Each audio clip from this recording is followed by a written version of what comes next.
Shalom, everybody. Welcome to this week's Journey Through Torah. We are in the book of Bamidbar. We're in the book of the wilderness. We're learning wilderness. It's about the journey. You know, we know the destination. We know where the people of Israel were on their way to, but they weren't automatically just right into it. There had to be a process, and that process is the journey. That process is that wilderness experience, if you will. And we've been learning that our life can have those as well. We can have those wilderness experiences in our life. We can have those things where we feel like we're just in a desert and what do we do now? And these things within us, the discontentment causes many things to rise within us. And what we've learned is that ultimately Yahweh called us out. He redeemed us. He gave us instruction in his word by his Ruach.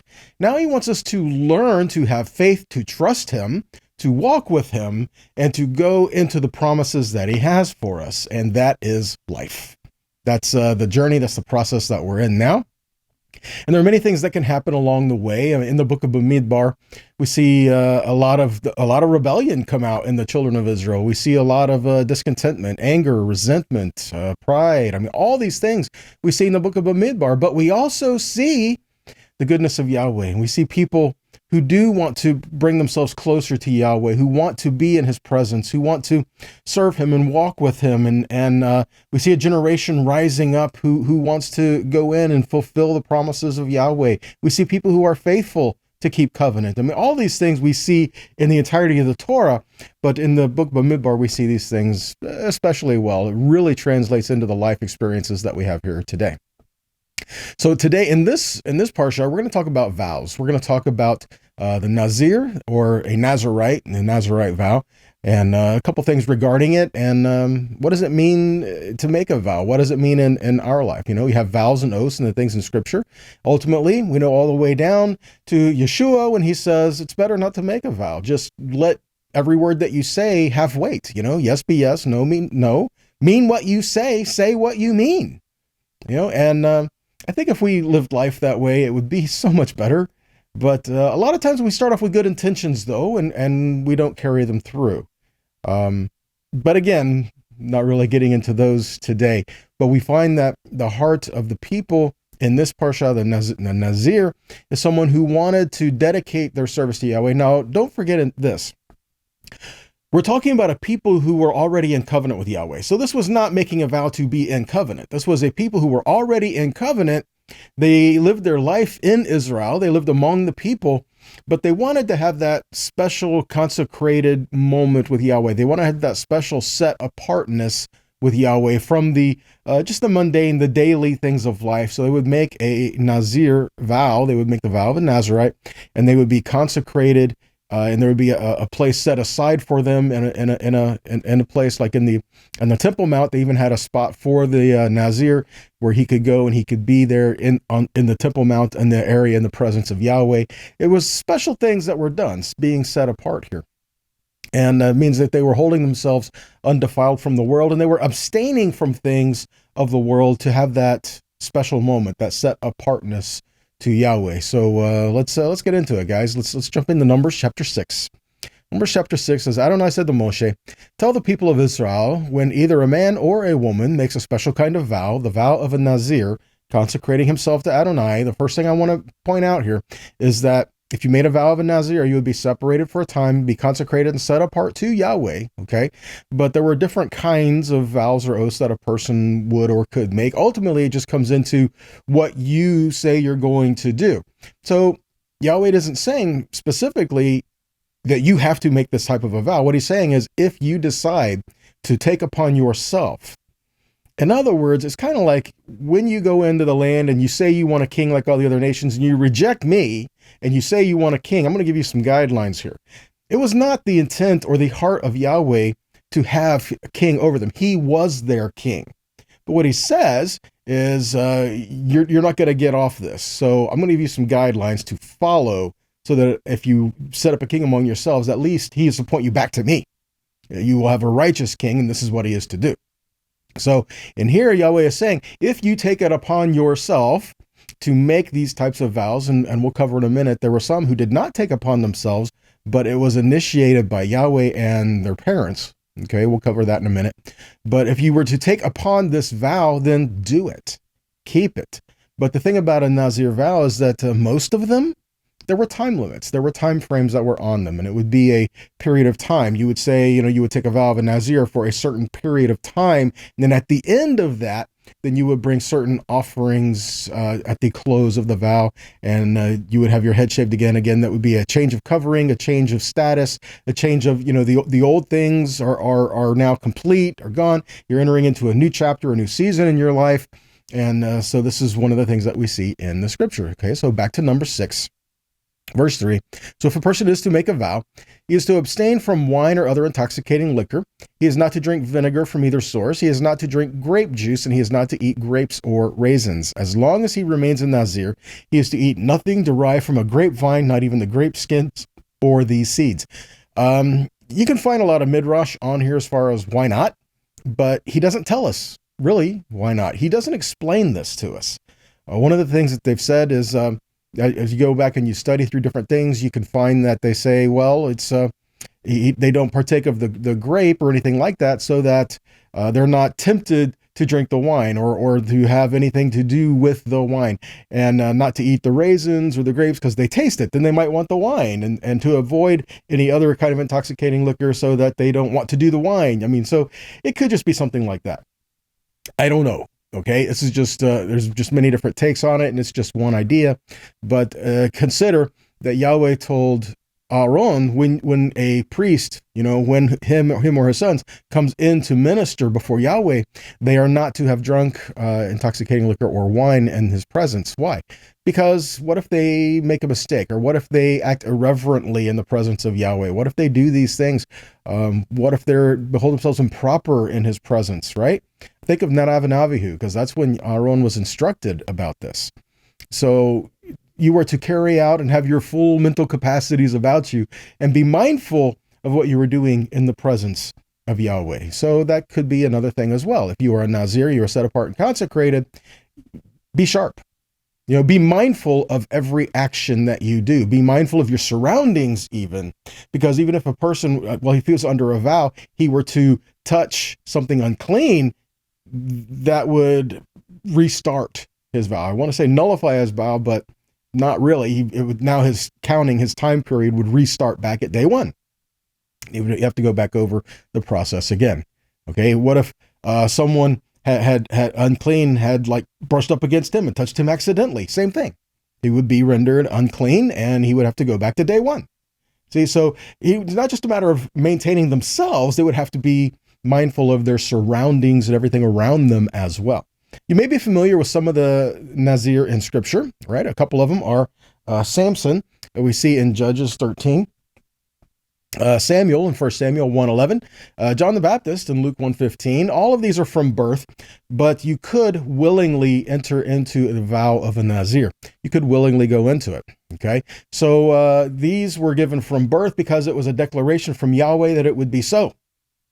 Okay, so their parents took this and instituted of someone who, these men were called from birth, and they were dedicated to Yahweh at birth, or even beforehand, actually. So before they were born, they were called apart and consecrated, dedicated to Yahweh. So that continued in their life as well, right?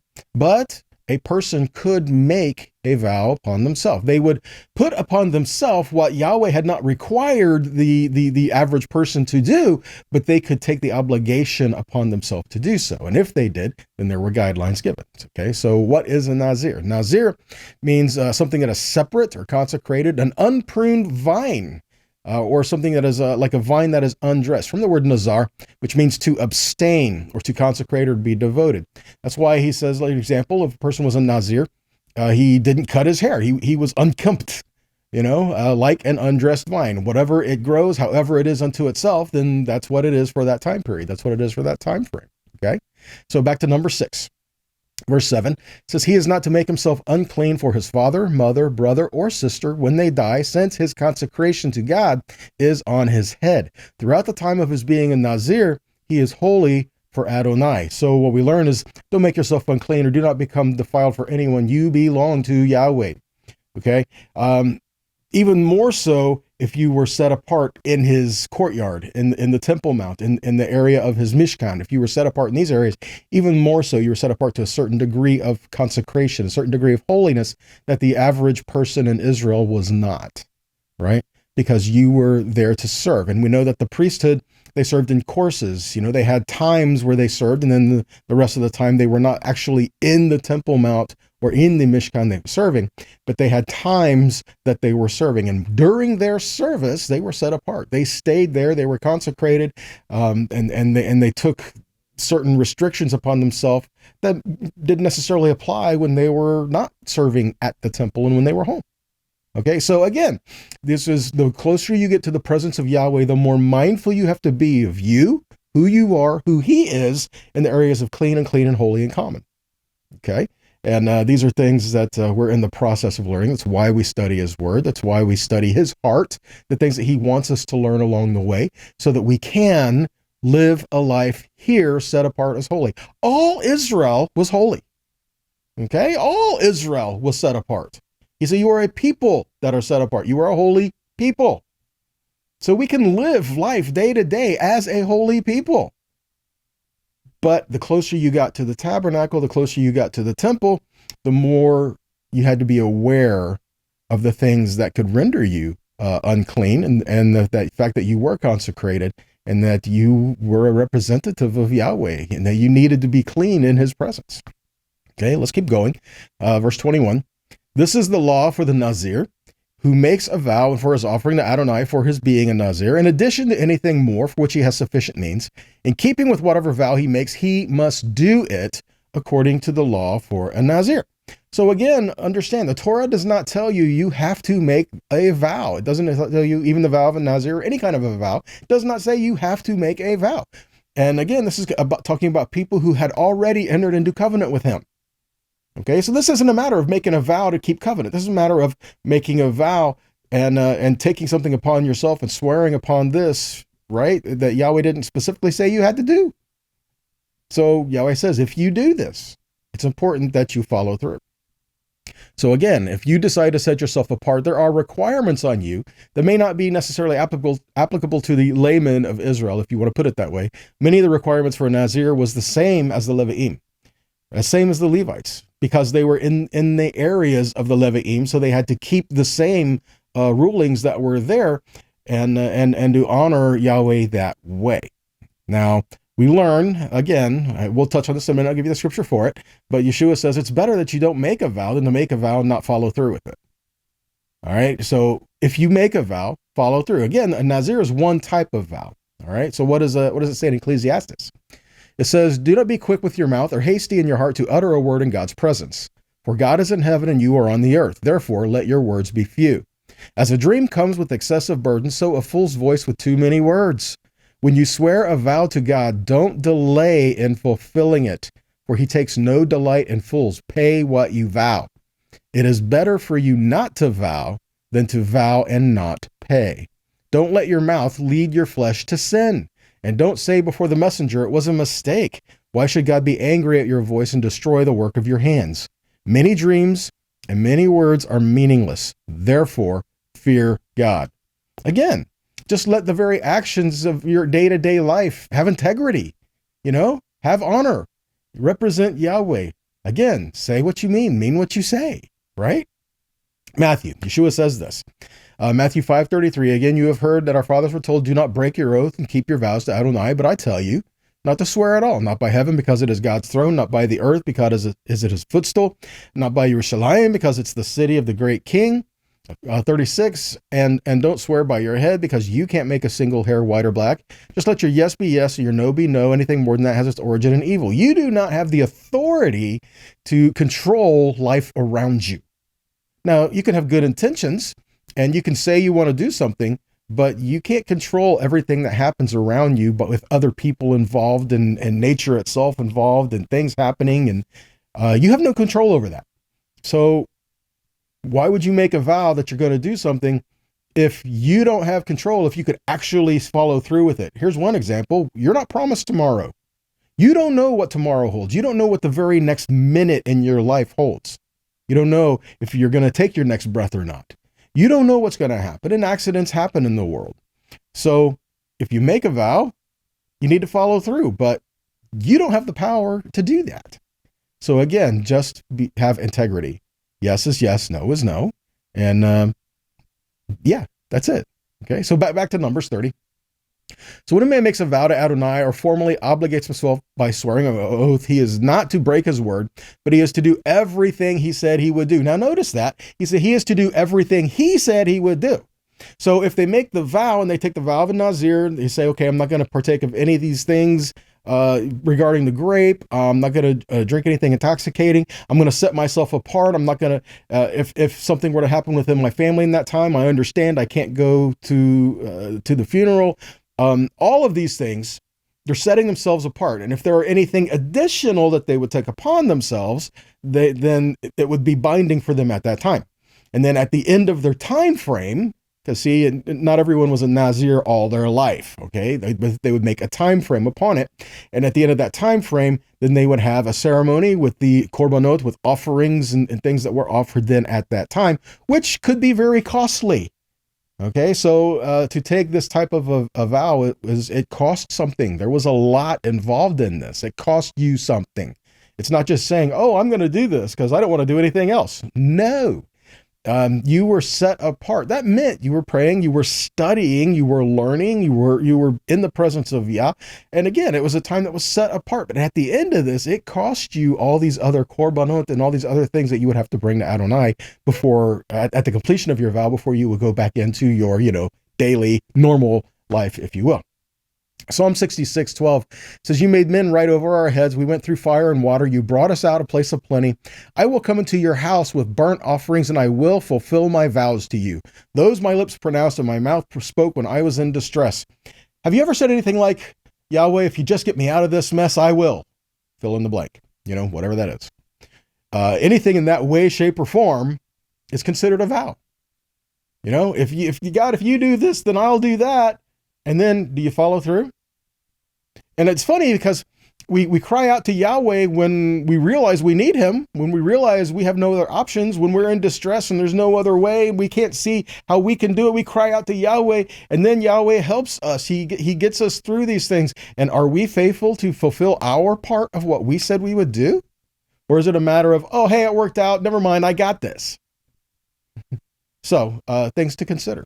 Right? Again, that's why Yeshua said, just let yes be yes, no, no. Okay. Proverbs 20, verse 25. It is a snare to dedicate a gift to God rashly and reflect on the vows only afterwards.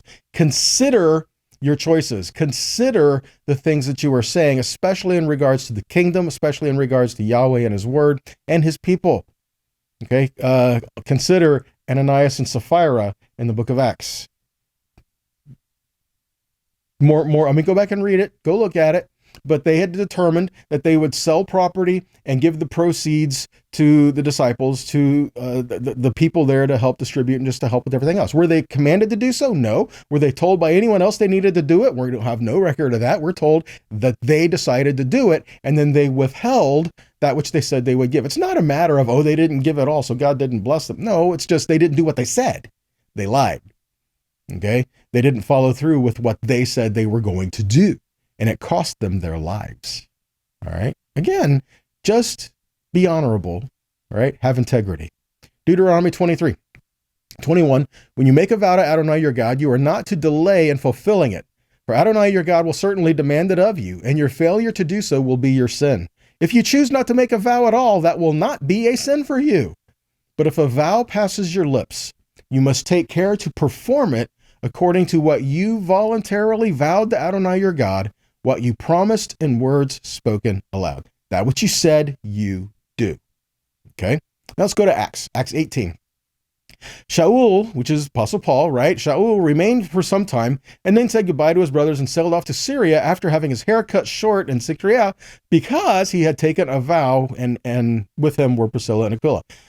Again, he made a vow, and at the completion of the vow, it was one of the things that they were to do was to shave their heads, and then offerings were given as well. Acts 21, verse 20 says, on hearing it, they praised God.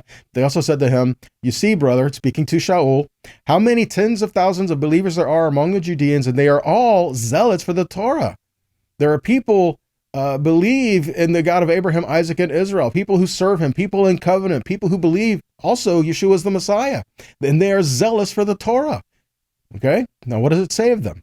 What they have been told is that you are teaching all the Jews living among the nations to apostatize from Moshe. In other words, you don't have to keep the Torah, telling them not to have a Brit Milah for their sons and not to follow the traditions. What then is to be done? They will certainly hear you have come. The accusations, false accusations, if you will, if you continue to read the book of Acts, find out that the accusations against Paul were false. He was not teaching people to, oh, don't worry about Torah. Don't worry about that. That's not important.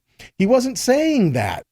Okay. And again, Peter, in talking about Paul, said that the unlearned and untaught twist the things that he say to their own destruction. You know, Paul was a very deep guy. He was a Pharisee of Pharisees, trained by the best of the rabbis, okay? There were some things that he were teaching and things that was taught, that specific letters written to specific people for specific situations, that you can't just throw a blanket statement out there for everybody. Again, consider the sources and consider what was done, and understand when they're saying, oh, Paul said we don't have to keep the Torah. Paul said these are false accusations, and others as well. As you go back in and you finish the book of Acts, read it. It says these accusations were false. Again, so we start verse 22, they will certainly hear you have come. Verse 23, so do what we tell you. We have 4 men who are under a vow. Take them with you and be purified with them, and pay the expenses connected with having their heads shaved. Then everyone will know that there is nothing to these rumors they have heard about you, but on the contrary, look at this, you yourself stay in line and keep the Torah. See that? What they're saying is, Shaul, there are men we have that are under a vow. If you pay for their expenses to finish and complete their vows and be purified with them, you are doing what the Torah has said to do. You are following the Torah, bringing the appropriate offerings, submitting yourself to the priesthood that's serving in the temple. You're doing these things as a show that you keep the Torah. And again, it was just a matter of he didn't have to do it, but it was submitting themselves to the process for the sake of saying, yes, I serve the God of Abraham, Isaac, and Israel. Again, the most important thing, honestly, is just this. Very simply, like Yeshua said, love the Lord your God with all your heart, mind, soul, strength. Love your neighbor as yourself. Everything, if you're doing these 2 things, everything in the Torah will fall under one of these 2 categories in some way, shape, or form. So, love Yahweh. Follow him. You don't have to put extra fences along yourself so you don't transgress what Yahweh gave you. Okay, you don't have to say, well, Yahweh said, don't touch that pin over there, so I'm going to build a box and throw it over the pin, then I'm going to set it on fire, and then I'm going to, we come up with some crazy stuff. Okay, Yahweh says don't do this, so I'm going to do all these other things to keep me away from it. Just do what he said. You don't have to put extra stringent things on yourself just to keep from doing what Yahweh said. Matter of fact, it shows our focus is a little off as well, because there's so many things in the Torah that Yahweh instructs us to do. And if we follow the heart of Yahweh, just doing the things that he says to do, we won't have to worry about the things he says don't. And again, are we trying to study the word and try to study the Torah so we can find loopholes, to find how we can find ways of getting around what he said? Or are we just simply trying to find his heart? We're just trying to say, Yahweh, reveal you to me and let me walk with you in that. Show me your ways so that I can become more like you. This should be our cry. This should be our heart. This should be what we are doing. Just love the Lord your God, follow him, keep his word. That's it. You don't have to make some big dramatic show to prove a point. We don't owe anybody that. Just simply love the Lord your God. Love your neighbor. Do what's good. Ecclesiastes again, chapter 12 puts it this way. A final word. When all else is said and done, guys, a final word. When all has been heard, fear God and keep his mitzvot, for this applies to all mankind. And God will bring every deed into judgment, including everything that is hidden, whether it is good or evil. Doesn't matter what it is. Just set your heart before Yahweh. Just do what he says. Follow him, love him, keep his word, walk in his ways. Be encouraged. And don't make life harder than it has to be. Life should not be a constant looking around. Oh no, I can't do this because I'll transgress. And oh no, if I walk here, I'm going to transgress. And oh, if I slip up, will I ever get back up again? Your focus is completely off. Turn your heart back to Yahweh. Focus on Him, the goodness of Yahweh. If you're consumed with the goodness of Yahweh and the good things about Him, you're not going to worry about all these other things. The potholes in the road, won't even bother you. Won't even trip you up.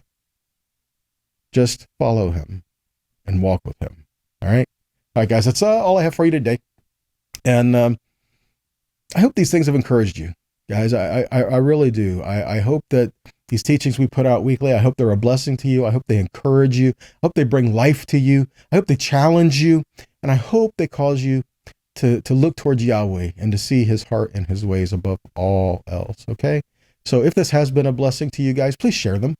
Please share these videos in whatever format you use to watch them, listen to them, whatever it may be. Please share them. Help get the word out there.